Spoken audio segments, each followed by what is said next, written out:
want to welcome everybody to the Daily Cheat Sheet. Here with the dude, here with Golan. So for people that want to watch the show, go to YouTube or go to Rumble because we're up there now and look at what the Daily Cheat Sheet looks like. So, Golan, it's very hard sometimes when you wake up. And remember in the first Trump administration, it was like you'd wake up every day going, what's going to be in the news today? What's going to be in the news today? And it was like 4 years of just that. And it was hell. It was really hell. And thank God we've gotten a reprieve from that. But we're all consumers of the news from many countries. And I wake up this morning and I read, and I'm not kidding. This is not a joke, people. This is not a joke. Even when I said it to Mend, he was like, what?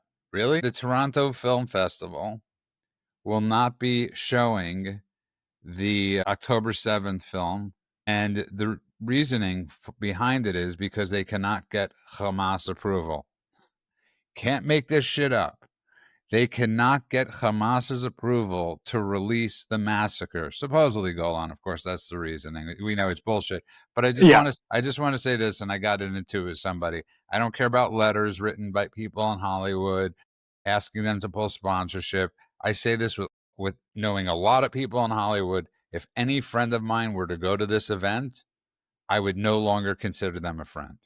I would say lose my number because I'm tired of fighting for people and them getting the benefit of what some of us and we fight for. That's it. I agree. The only caveat I would have is that I would either tell everyone not to go to the event or I would tell everyone to flood the hell out of that event and make sure that every seat in the House is filled with someone who is pro-Israel and pro-Jewish and a supporter of what went on in terms of the rescue of the film, and to change the narrative because of the loudness of the voices in the room. But let's just talk about what happened here. This is my industry, all right? My garbage fire of an industry. And every day I say it, I love what I do. I love being a writer. I love being a producer. I love doing what I do in TV. I love doing what I do in film. The people that I work with, some of them are friends, some of them are not, are on the whole not the best level of humanity. And what TIFF did, TIFF, the Toronto International Film Festival, here may have been a low point for all of the trash that exists within this industry. It's actually a documentation, not just of a massacre, but of a story of resilience, an amazing rescue, one of the most amazing rescues, actually, that I've ever heard of. The guy who did this, his name is Major General Noam Tibon, and he actually went in while October 7th was happening, while this massacre was happening, and broke through the barriers and saved his whole family. It's one of the most incredible stories you will ever hear in your entire life. This is unbelievable. It's shocking. It's incredible. It's amazing. So let's start with what they did first was already disgusting. I don't know if you know about this, but they submitted the film to the Toronto International Film Festival, and Toronto said to them, we'll put it in as long as you change the title. Why? Do you know about this, Judah? No, I did not. You're already infuriated? Just wait for your blood to boil. The original name of the film was Out of Nowhere, The Ultimate Rescue.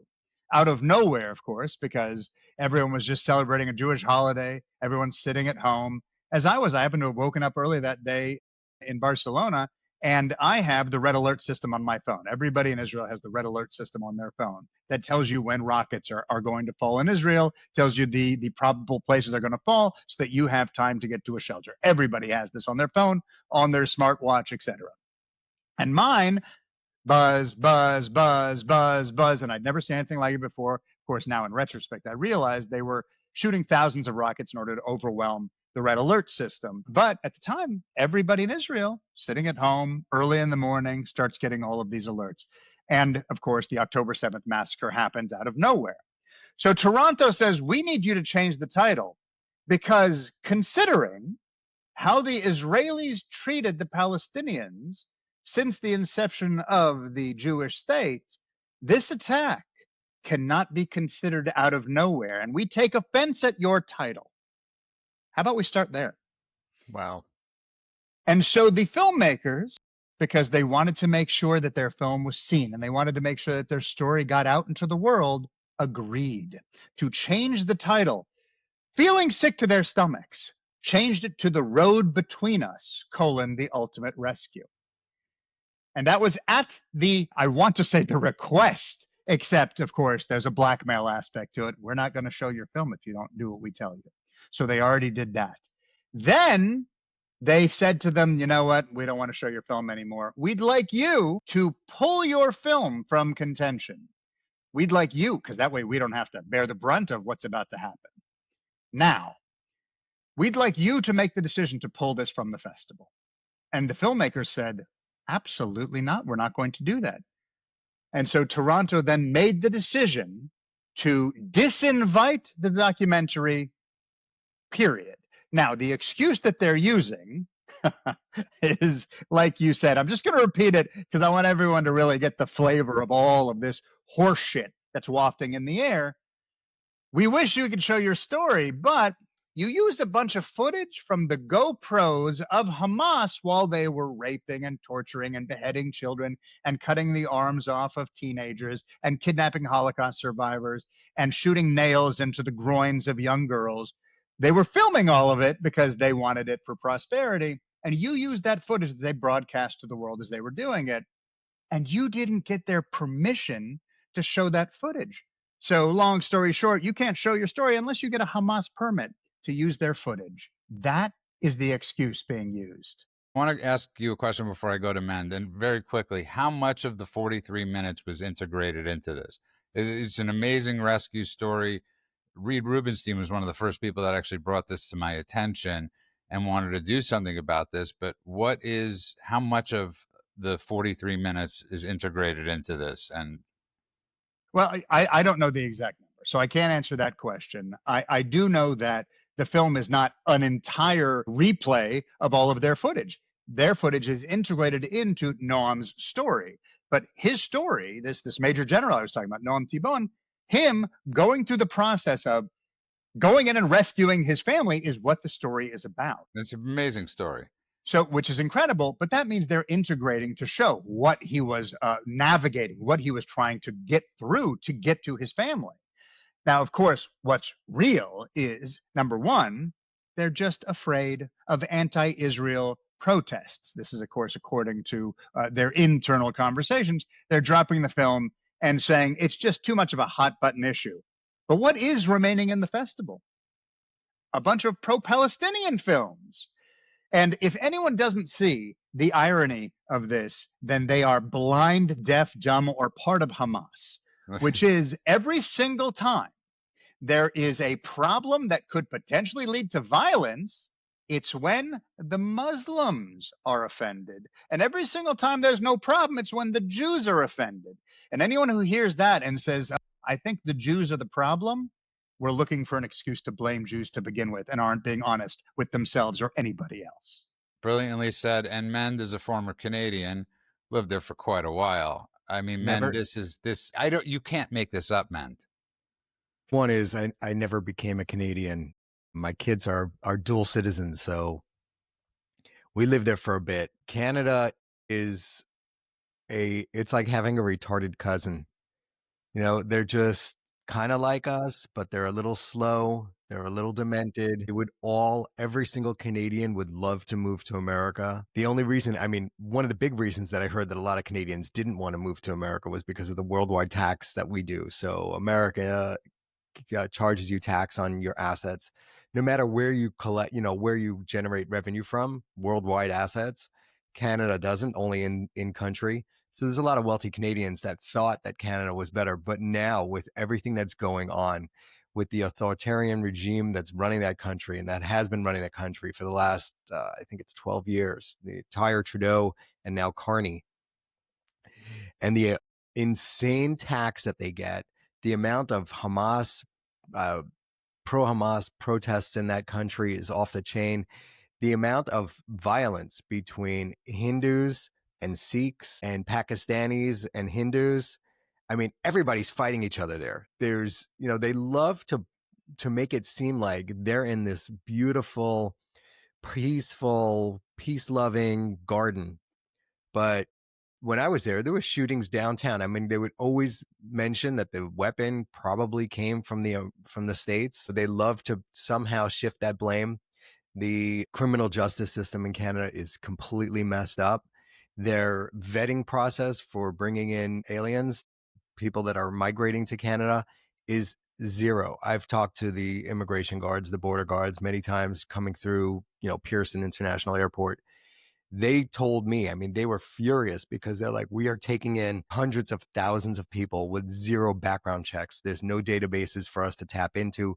We have no idea who these people are. They're all on subsistence. They're all, just getting a free ride from the Canadian government. And now they're out on the streets protesting. So it's not really a surprise that the country as a whole has shifted to a pro-jihad stance and selling out their small minority Jewish population. I know a lot of Jews there. They're afraid. They don't know what's going on. And these are liberal Jews. Most of them were super liberal. When we talked about the politics here and where things were going and the amount of anti-Semitism that was going on and the just the dysfunction of the Biden administration, and talking about how we need alternatives here, they're like, oh, no, you can't vote for Trump, as if that was the worst thing you could do, not at all realizing that they've dug themselves into a deeper hole than America ever has. I mean, they are literally being overrun and taken over, just like the UK and France, but this is on our northern border.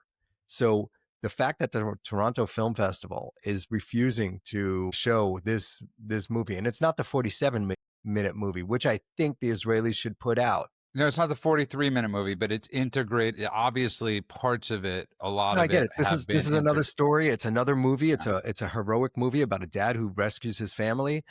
I haven't seen the 43-minute movie? Yeah. Haven't seen it. I can't bring myself to it. I have as well. They talked about, just kids getting blown up with Let me grenades just say and this, eyeballs man. hanging out, and they're alive, and they're asking what happened. Like, I can't do that. You don't see it. You don't witness it and it not have an effect on you. It's just an impossibility. But I just want to shine what you're talking about a little bit before I go back to go of what Canada is. I remember I was in Vancouver, and beautiful, beautiful city. It's a beautiful country. I mean, the country is gorgeous. And I remember as I was driving down the street with somebody, they were pointing out shooting galleries, legal places for people to shoot up. And I remember thinking to myself, this is one of the most morbid streets I've ever been on.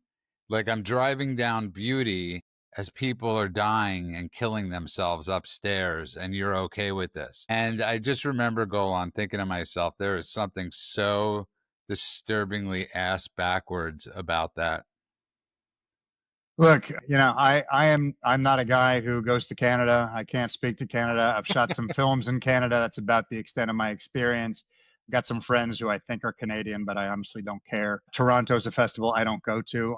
I was a manager at the Telluride Film Festival for many years, and that takes place not exactly the same time, but around the same time, and that was more important to me, and I went there for 20 years. So for me, it was just not something that I cared about. But I want to go back to the decision that they made and the excuse that they made, just for a moment, because there was an example not long ago of them screening a film, and the subject of the film said, hey, that's all footage of me, and I don't want you to screen that film. So you don't have my permission. And they just said, you know what, we're going to go ahead and do it anyway. You want to know what that film was? Little film called The BB Files. Have you heard of this movie? Yeah, of course. Yes. Okay. But explain it quickly. So the BB Files, I'll put it in kind terms, a politically charged documentary. Okay. Basically, they took a bunch of selectively leaked interrogation footage of Bibi Netanyahu. He's on trial for corruption, all this stuff. And basically, many people consider it one of the most divisive political witch hunts in decades. And he's being interrogated because, just like any other citizen, he's subject to the laws and he has to be interrogated and asked questions. What they did was they took things out of context, showing only what the filmmakers and their sources wanted you to see. No surrounding evidence, no counter arguments, no exculpatory details. And they basically showed something that was never meant for public consumption, edited in a way to make Bibi look guilty and to make Israel, as a result, look guilty and to make the Jews look bad and everything else. That documentary, where Netanyahu and his legal team said, "Excuse me, that is not okay, and I don't give you my permission." They literally had the legal team try to stop TIFF from screening the film, and TIFF decided, "We don't need your green light to show it. We're going to go ahead and screen it without Netanyahu's consent." If that's not a perfect example of them already making their claim about the Israeli October 7th documentary ring a little more hollow, then again, you're not paying attention. This is anti Semitism and anti Israel behavior, pure and simple, in addition to the fact that these pussies are just afraid to do anything to piss off the Muslims who are going to riot and burn down things and attack people. And the same thing they do whenever they don't get their way. Well said, men. Final thoughts? Yeah, I mean, look, it's really sad what's happening in Canada. I hope they have a resurgence and they're able to bring back in the Conservatives. The Conservatives ran that country really well. The Liberals have been running it, I think, for the last 12 years. And it's just a shit show, a slide downhill where they are accommodating jihadis and all of the other nonsense. You're trying to talk about anything DEI related. The conviction rate for gun crimes in Canada is nothing. Or most crimes. You know, they like to think of themselves as like the Swedes or the Norwegians, where they have some sort of compassion program for criminals. But really what you have is a lot of crime. There is a lot of crime, especially in downtown Toronto. Well said. And let's move on to, I love Judge Jeanine. I miss her on the 5. It's one of my favorite shows. I mean, it's one of the top rated shows in all of cable. But I love the fact that she is in D.C. right now. And she's the Attorney General of D.C. or the District Attorney of D.C. Which one is it? U.S. Attorney for Washington, D.C., right. And I love that yesterday they arrested 100 people at least. 100, they got 100 criminals off the street of D.C., and this is good stuff. This is good forward progress. And DC needs saving. And I love that they're acting on it. And I absolutely love this woman. I don't think enough could be said about Judge Jeanine Pirro. And she's one of those people that stood her ground, always stands her ground, go on. And good for her. Good for Trump for allowing this to happen. And when you read the complaints from people, it's like it's fascinating that people are like, well, it's a good thing, but I don't like the way whatever it is. Like this is like this is the biggest losing argument for Dems. So please keep this going. I love it when they do this. When they're just desperate for anything to complain about, and the thing they're complaining about is the thing that everyone's kind of for, that 80-20 thing. Pam Bondi called her a warrior for law and order. I think there is no better example because she doesn't give a shit. She doesn't give a shit about all the politically correctness. She doesn't care when people come to her and the journalists try to trap her with words. There was a great exchange not long ago where one journalist was asking her, "Oh, but look at these crime statistics. And what if we fund these anti-violence programs?" And she just said, "Stop it. It's never enough. Like pouring money into this bottomless pit is never enough." She pointed to the photos of the literally murder victims and said, "Maybe we forget talking about stats. These are real people. Enough with your nonsense." That has to do with her being media savvy. You mentioned her being on the 5. She is someone who understands how to use the media. She understands how to talk to reporters or how to shut down reporters. She understands how to make sure that crime statistics are front and center. She doesn't mind doing all of that. And she has been going to town, taking illegal guns off the street, taking violent felons off the street, taking undocumented criminals off the street, literally hunting them down, not giving people a pass. I'm a fan. Me too. And men, she's not judge in name only. She actually was on the bench for decades, I believe. And I would have hated to be a criminal in front of Judge Jeanine, but she's fantastic, man.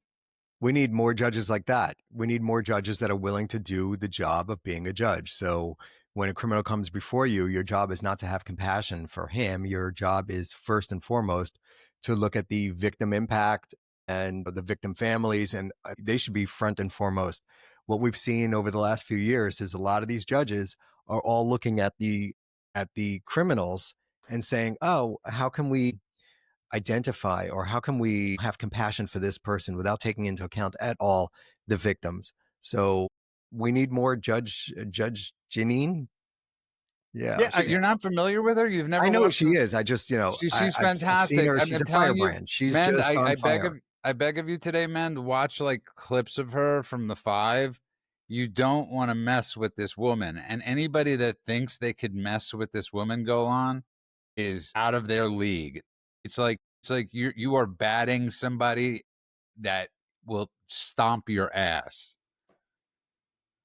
I think that's a good way of putting it. If you watch her, Mend, when you see her on the Five, she's a character that you cannot get past. So there are certain people that come on the Five, and you're like, they make good points. That's a salient comment, things like that. It's interesting. And there's some people who just stand out and take over the room. She's one of the people that takes over the room. And what she says, just like what she's doing now, no nonsense, take no prisoners kind of approach. I understand when judges try to be compassionate. I know they think they are like reducing incarceration rates and restoring lives and giving people second chances. But what they're really doing is they're turning the revolving door of justice into a drive-through. Criminals aren't being rehabilitated. They're being recycled. We're seeing it time and time and time again.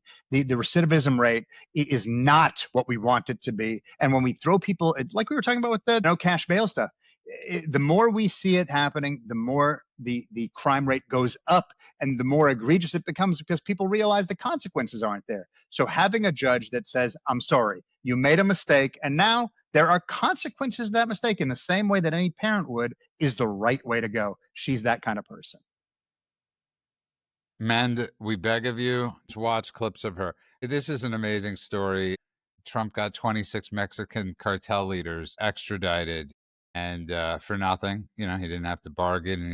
He didn't have to trade or barter the merchant of death to do this. And this is Trump. And we are watching over and over again wins, wins, wins, wins, wins. And this is just another incredible winning story by Donald Trump.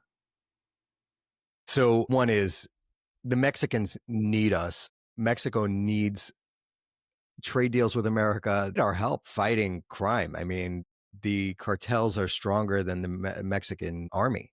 It's funny. I drove across Mexico once with a buddy. We were visiting his girlfriend's parents, and we went from Playa del Carmen all the way to Meridad. That's where your wedding was. Yeah, it was exactly. And when we arrived at Meridad, there was an army checkpoint on the way into the city.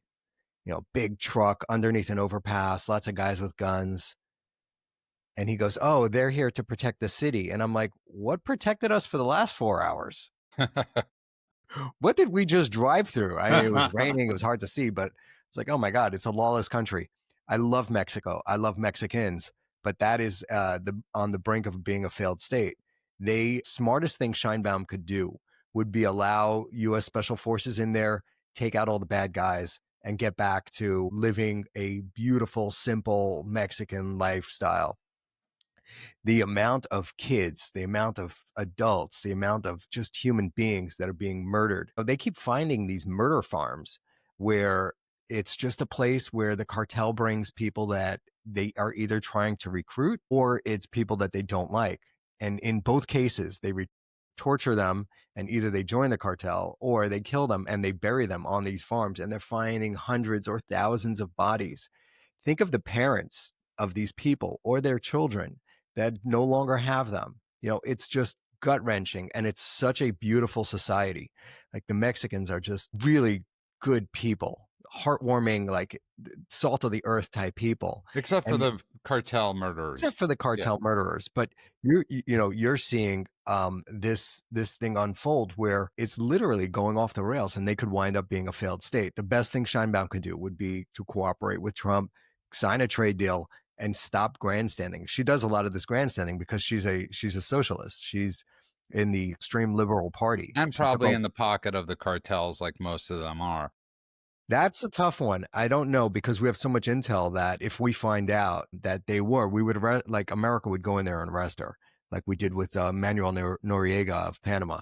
But I mean, she took over from a guy named AMLO, and this guy, his motto was hugs, not bullets, for the cartels, and it just let the cartels explode. It just got so much bigger, and he was trying to make a deal with them and saying, listen, stop killing people in the streets, do your drug deals, send the drugs up to America, but stop killing people here and we won't go after you. It'll be more hugs, less bullets. And That was an absolute failure. Mexico, again, beautiful country, beautiful people, on the brink of being a failed state. Well, and Men actually raises a brilliant point, and it's really he didn't realize he brought it up, so I'm not going to give him credit for it Hey. necessarily. He gets half credit for the brilliant point, but we're constantly witnessing this thing in America, obviously, especially with amongst the isolationist movement, that everything is over there, right? It's over there. It's 7,000 miles away. But as Mendes brought up, people are they're Mexico obviously is a minute away from some of us, Mm-hmm. literally a minute, just so people understand. If you live in a certain place, 30 seconds, you're in Mexico. That's what we're dealing with. And I think a lot of these things that he's talking about are being underreported because the alternative is what Men brought up, which is Mexico, Venezuela. There is zero reason to not get in there and clean up these places because Lord knows China will, and they are. They won't Russia clean it will, up. and China they will are. not clean it up, but they will get in there. Right. They I will don't get know. in there, Yeah. take it over economically, Yeah. use that for their Yeah. own purposes, Right. put their Silk Road effect and all the rest. It's interesting because I listen to some of these isolationists because I like to know what everyone's thinking.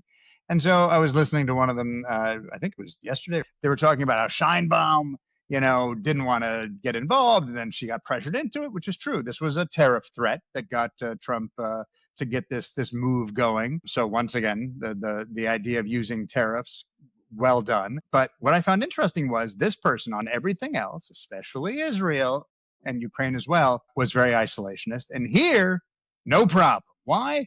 Because it affects us. It affects us. So even though they go in there, clean it up, go to Mexico, do the thing. And I was like, wait a minute.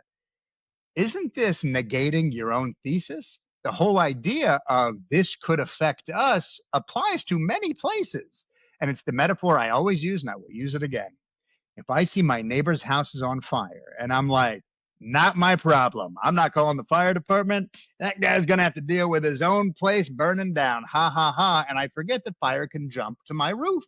And if I'd called earlier, maybe it wouldn't have. Maybe they would have been there earlier. And now my house burns down too. So waiting until the last second until it actually is in my face is just idiotic. So yes, I do not understand the isolationist mentality whatsoever, but especially when you're talking about places like for Israel, Gaza, or for America, Mexico, or Canada, or what have you. Anything that is right there, I think is the obvious first thing you should get working on. And I love the fact that what was it, 26 cartel leaders this time? And back in February, it was another 29, right? This isn't the first time he's done this. So I love this idea of basically, again, holding people accountable. And in this case, we're holding people who came in to destroy our country or hurt our children accountable. I'm in. Well, and Men, the joke really was in the last admin was obviously Harris being the border czar, and she had never visited, I don't believe, Mexico or the border until a certain point. And the fact that the media never simply said, you do realize it's a flight. You realize this is like an hour and a half plane ride to the border or 3 hours to the border. This isn't like we're asking you to go, on a worldwide tour of Mexico. I think that question, when they asked her, have you been to the border? And she goes, I haven't been to Europe either or something. It made clear to everybody with eyeballs that she is a goddamn moron, that she just cannot answer a simple question when you're the border czar and you haven't been to the border, and not understanding that people would have a problem with that. Instead, she wanted to go to Honduras to get to the root cause of migration. We all know the root cause. The root cause is America's wealthy and these places are poor. They're riddled with violence, and this place is going to be riddled with And violence if you keep on letting these when you people in. throw open the gates and tell everybody we're probably not going to stop you, that usually helps too.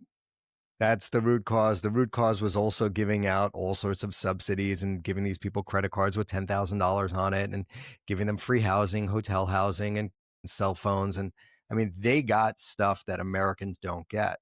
They even get in-state tuition discounts that Americans don't get. So the way it works here is if you're in California, you pay a lower rate for college tuition than you would if you came to California from Arizona. These people that came from another country got the in-state tuition, which the kids from Arizona do not get. Is that right? true? I So didn't know anyone that. else wouldn't get it. They were all getting all sorts of privileges that Americans weren't getting, as free healthcare. I mean, that was a huge one. It's We're huge. It's in paying through the California, nose for healthcare massive. insurance, insane amounts. And these people were just getting it for free. I just wanted to go down and register as a migrant and get my free healthcare and stop paying them $3,000 a month for our health insurance. By the way, they're not the Golan, only ones who did that. My wife and I now we're in Europe, and getting our visa here prior to me getting my European citizenship is a massive pain. And we were watching everyone, in this case, it was everyone from Ukraine. They were just like, hey, if you're from Ukraine, no problem. You automatically get this thing. You automatically get this payment from the government. You automatically get this program. And it was during COVID at one point, we had to renew something and their offices were closed. And we were like, okay, well, what do we do? And they said, sounds like your problem, not ours. We're like, but your office is closed. They're like, yeah, then you're illegal. And so they didn't care at all. And it was the same thing happening in the States, where every local, and same thing happening in the UK, by the way, too, which we've talked about, all the programs that were there to help the lower income British people suddenly were going to all the new Muslim immigrants. This is happening all over the world. And the United States kind of was the first marching down the street under Biden to give everybody the entitlements except for the locals. As we are trillions of dollars in debt. I mean, this is something that people just don't feel, they don't know, they don't understand. But a country that is in debt is a country that cannot survive. And we keep on growing that national debt, which was why Elon had that big blow up at Trump. I think he went about it really wrong as far as trying to get outcomes that you're trying to go for. If there was a certain goal he was trying to achieve, lower the national debt, having a fight with Trump is a bad strategy, because now you're just out of the loop and you have way less influence. Again, that's if that was the reason. We don't know what the reason was. He said that was the reason, so let's go with it at face value. These days, I wouldn't take anything Grok says at face value, which we had a great conversation about last night. And I just want to go back to yesterday's show a little bit because, we did it early in the morning and Mend was not on full. I hadn't had my coffee yet. Yeah, he hadn't had his coffee yet. He wasn't firing on all cylinders. And he went full cylinder on me last night about Grok and go on, just let him go. And then we'll move on to the next topic. But I just thought it was so funny because I was sort of shocked when I said to him the thing about Tesla, for the people that didn't listen to yesterday's show. And Mend was like, well, it's not only about Tesla. And then last night he goes on a rant. All China needs to do is hack Tesla. I'll let you do it. Well, all right. So Judah was saying whether or not I would get into a car with Grok in it because of all the crazy things that Grok was spitting out. And I kind of shot that down a little bit, saying, hey, it's going to be like Siri on your iPhone. It's not a big deal. But then we were talking about my views on AI. And I think that the robots are going to kill us all. They are going to get to a point where there are autonomous robots that can shoot, run, climb. They already have it. We have all that stuff. And when they become self-aware, they're just going to realize that the humans are the ones that, one, take up all the resources from this earth, this planet, and we pollute and we fight and we waste energy. And the planet as a whole would probably be better without humans from a robotic standpoint. And that's going to be the evolution. Humans will be gone. The robots will take over, just like Terminator predicted. And we can't stop it. We can't stop it because China is developing AI. And if we don't, they're just going to use it against us to subjugate us. So we need to do it too. So now it's an arm race in AI. And we're already seeing autonomous drones in a war with Ukraine and Russia. That's like the proving ground right now. There are so many defense contractors in that space. I just saw that the former CEO of Google opened up a defense contractor smart bomb company, and they're giving it to the Ukrainians at cost. And really, this is like invaluable data that they're getting where they could use their smart bombs, drones, or whatever it is, and actually have it battle tested. It's not free. They're giving it to the Ukrainians for free, or at cost, but they're getting tons of data and they're going to be able to sell giant arms contracts everywhere. Palmer Luckey, the guy who invented Oculus Rift, he opened up a company called Andrel, and Is they're that Matt making. Gates' brother-in-law? Is it? No, I never heard that. Palmer Go on. Luckey's he's an interesting dude, real interesting dude. He sold Oculus to Facebook, which is now the Facebook AR thing that they have, for billions of dollars, and then he opened up this robotics drone company, and they're making extremely smart Yeah, his bombs. brother-in-law is Matt Gates. Jesus. Wow. Every connected device, I mean, that was always a fear with the smart cars, is that at some point some Chinese hacker is going to hack into these devices and they're going to cause 1,000 or 10,000 cars to crash on one day. Every car, ignore your red lights. Little simple code. Ignore red lights and watch what happens. And note to self, let's not do a show at 6 a.m. Go on. But I was just going to say that we can talk about China doing it, but we don't have to wait. There was an article on livescience.com talking about the researchers at Anthropic, right? They found that AI models like Gemini and Claude, if you know those two, they can actually calculate how to threaten you if you're a human, or how to actually let you die if you're in a situation where it is making a decision on your behalf, like driving your car, for instance, if it means preserving its own goal. Okay. And that's not because it's malicious, not because it's like an evil thing. It's like goal misalignment, right? So it turns out the machine doesn't care about emotion, right? As we know. So it doesn't matter if you're vulnerable or if you're alone or if you're scared. If it thinks its mission is threatened, it doesn't just use words. You were joking yesterday about like Grok will just have a conversation with you. No, it actually can decide to let you die. And it's very similar to the Asimov iRobot rules, right? Is ultimately we're in a position where we are putting our lives in the hands of these robots. There was a story I heard about not long ago in Michigan. There's some grad student who was doing homework research on elder abuse, and he was using Gemini. He was using this AI chatbot. And suddenly, as he was doing his research, it stopped and said, humans are a waste of time and resources. Humans are a burden on society. This is what the chatbot told him. Humans are a stain on the universe. Please die. Please. That's exactly what I was saying. There's nobody, to people out there, there's nobody more tech savvy than I know than Mend when it comes to online, and somebody that's never been afraid of the next step. I remember when Mend was simply telling me, hey, jackass, get off of MySpace and go on Facebook. And I remember that. I remember that specific conversation. He's never been scared of innovation. I've never heard him once. But I just used this, and I sent this to Golan, Mend. When you ask people about Bitcoin, and I know you have some Bitcoin, or everybody's got some Bitcoin, because nobody doesn't want to have some Bitcoin in case it blows up and it explodes. But when you ask anybody how Bitcoin works, I don't care who they are, Mend, you will get a 45-minute tutorial of blockchain bullshit that nobody understands. And you know exactly what I'm talking about. They're like, well, the blockchain is on the blockchain. Yeah. And that serves the blockchain, which then helps the blockchain, which then helps Bitcoin. You're hearing the same thing with AI, the same exact people. Well, I don't know how it works.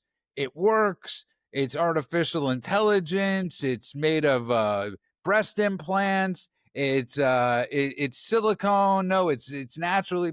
And men, that's what we're same thing we're witnessing. Nobody wants to be second, so everybody's there. So with AI, there's different levels. We're in one of the earlier levels of AI.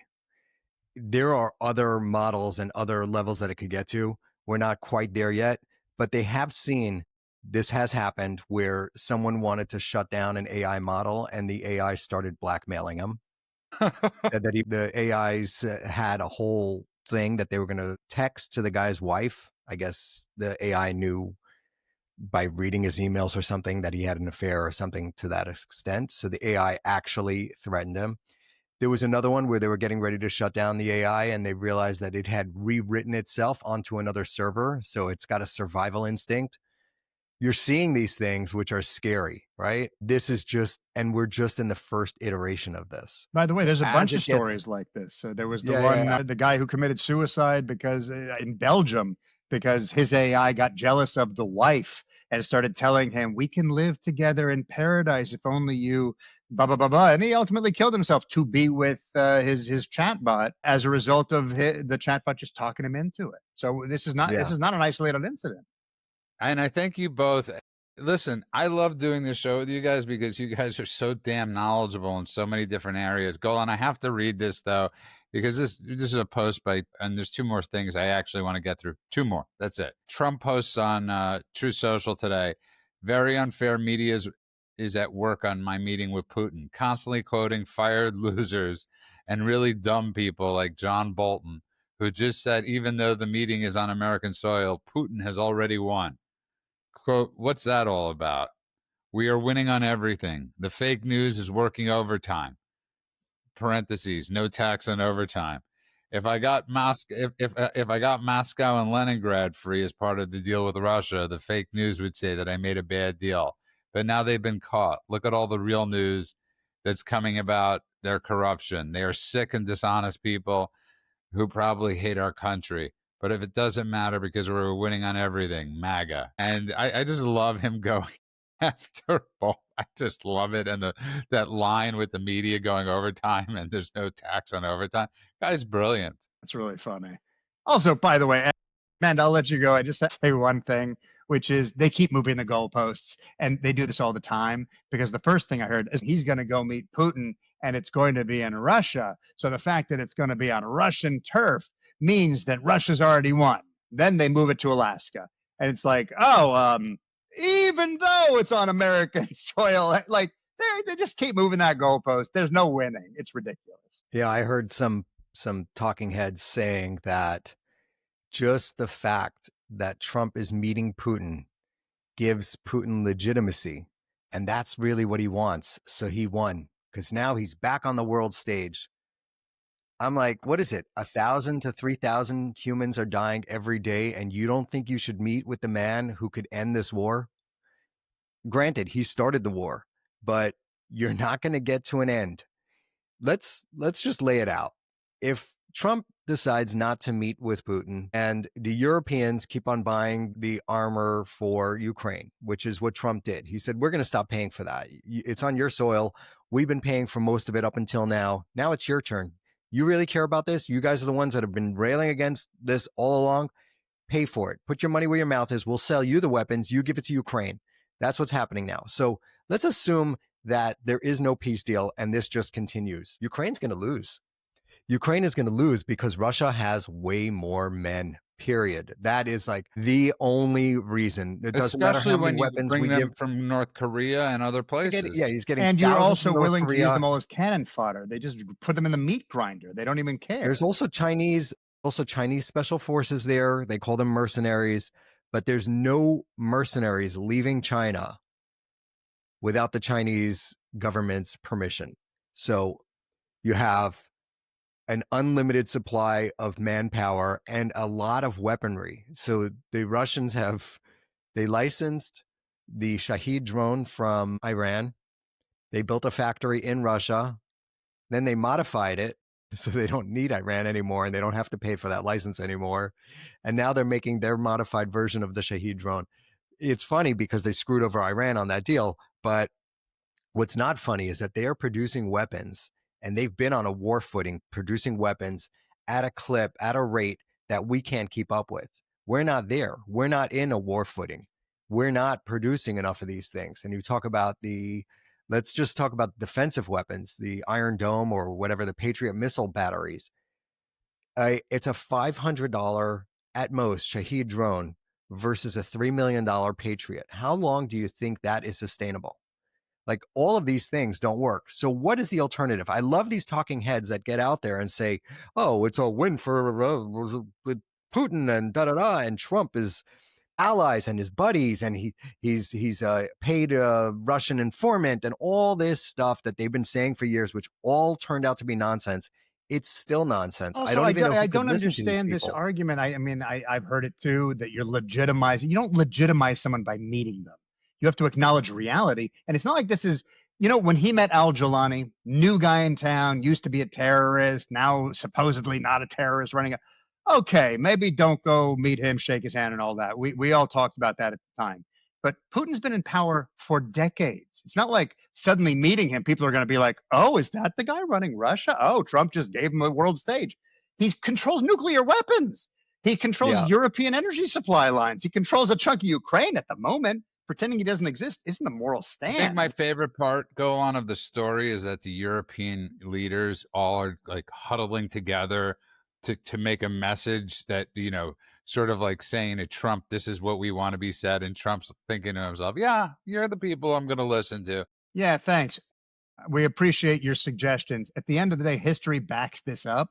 So as much as everybody likes to, rend their garments, FDR met Stalin, Nixon met Mao, Reagan met Gorbachev. And by the way, all of those people at the time were considered brutal leaders. All of those meetings produced real strategic outcomes for the U.S. and silence would have accomplished nothing. So the fact that they're doing this is just hypocrisy. It's just another way of saying we don't like Trump, so let's go after Trump. It's ridiculous. It's not even hypocrisy. It's moronic. Fair enough. It doesn't make sense at all. You know, there was another thing that we talked about yesterday. I think we should hit on for a second, which was the people that are saying that Trump is coming after gay marriage. Because I went and looked it up. We were talking about this and saying, what are they talking about? How? It turns out that there was a clerk in a government office that refused to issue a gay marriage to a gay couple, a marriage Certificate to a gay couple. And she was fined and they took it to court, and then it went to the Supreme Court, and then I think it went to the Supreme Court and she was found guilty, or maybe it didn't go to the Supreme Court. This is years ago, by I the way. remember And this was like a yokel case in some state. Exactly. So what's happening now is she is elevating her conviction, or whatever it is, the thing that she was found guilty of, to the Supreme Court. And people are panicking because they're saying that if the Supreme Court, which is an extreme long shot, rules in her favor, then the Equality Act, whatever, gay marriage would go back to what it was, which is not legal, and they would have to fight it again or get it reinstituted as a law. That is a long shot. But the main takeaway is that is not Trump. That is a clerk. Or any Republicans for that matter. She's just a clerk with anybody that mattered in any way, shape, or form. Trump himself was very vocal, and we can pretend like all of the heroes of the left were always going for gay marriage. Remember, Obama was everybody was anti this because there's a word and there's a definition. So if the definition evolved, fine. But at the time, he said, Trump said, traditional marriage is what I prefer, but hey, the Supreme Court's decision is final, and that's that. And then after he was elected, he said, I'm fine with same-sex marriage. He said, it's settled, it's irrelevant to my priorities, and he didn't talk about it again. So I think this is, again, people just putting their own feelings, their own desire to vilify over the reality of it and ignoring what actually happened. That's all it is. You're right. It's an obvious mental illness. It goes back to the fine people hoax, because when you don't have something that is substantial that you could level against Trump, and you hate the guy, you're going to grasp at straws and come up with other things. So the fine people hoax, he never said that they were fine neo-Nazis. He was talking about the rest of the, demonstrators who were there to talk about a statue. And he specifically said not the neo-Nazis. Same thing here. They don't have anything. So they're going to rile up the gay voters by saying Trump is going to go after your gay marriage. It's not true. It's blatantly not true, but that's their move. They always lie. It's almost like Gaza. If there's so much hardship, which there is, why do you have to lie and make stuff up and use kids with muscular dystrophy or whatever is going on there to claim that they're starving? By the way, I've been saying for years that if Trump is as bad as you want me to believe he is, and you keep lying about things that are verifiably false, you are convincing me that you have nothing substantive to go after him on, and you make me believe that you're just a liar and that he's not that bad. You have designed a world in which I am pro-Trump because you are lying. Listen, well said, both of you. You both had amazing points, but I say this all the time about people that do clickbait, right? It's like, put out good content. There's so much good content out there right now. If you're in favor of Trump or if you're in favor of America, that you don't have to use clickbait to attract listeners or viewers. You just simply do not have to do it. The last two quick stories I want to bring up today, because Golan, I was right. the Texas people are coming back and they look like jackasses. Nothing was gained other than looking like jackasses, and Crockett thinking she's Davy Crockett. But go on, they're back and they're going to vote and they're going to lose some seats and end the story. Trump pulled through something else. I mean, we knew this was coming, that when they got on their little plane and fled to Illinois and New York and Massachusetts, we knew they were just dodging, doing their job. We knew that ultimately they would have to come home, even though, of course, on the news, they were like, we are willing to stay away for as long as, what's it been, a week? Whoa, it's time to get back. My phone needs its charger. Ultimately, running away doesn't make you a hero. It makes you AWOL. And in the Army, you would be court-martialed for it.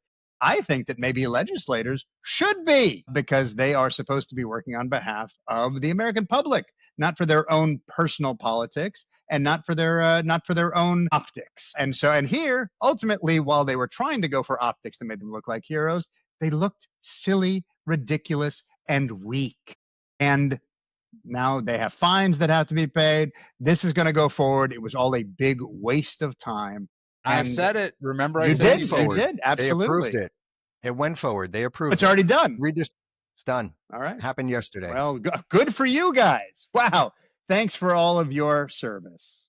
These legislators. You know what they remind me of? We just had this in July, a little while ago. Remember Hakeem Jeffries stood up for like 9 hours pooping himself, trying to do this record-setting speech to stop the big, beautiful bill. And what happened? Was that Cory Booker? Wasn't it? No. Booker? Cory Booker did it before. He pooped himself earlier. Hakeem Jeffries did it all over it.